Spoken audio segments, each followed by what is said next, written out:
How's it going, everyone? Let's show you on how you can connect your Thrustmaster T128 on your PS4 and PS5. Now it's going to be extremely simple.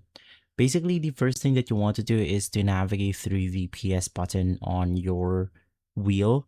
Basically, there's going to be different placement for this PS button. Now with this one, it's going to be at the bottom, and as you can see with the other one, it's going to be on the side itself. So what you want to do is you just locate the PS button, and of course, while you're at it, you want to unplug the USB, press and hold the PS button on the wheel, and basically this will then enter the wheel mode or the racing wheel mode on our controller.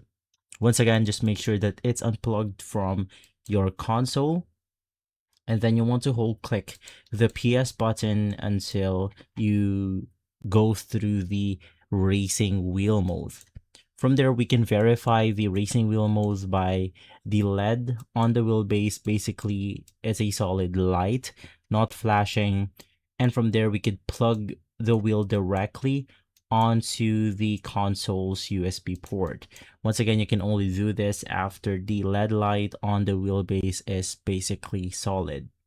Now from there, you have successfully paired your controller or the Thrustmaster to your PS4 or PS5. And so guys, if this video has been helpful, leave a like, subscribe, and follow us for more videos like this. Thanks for watching.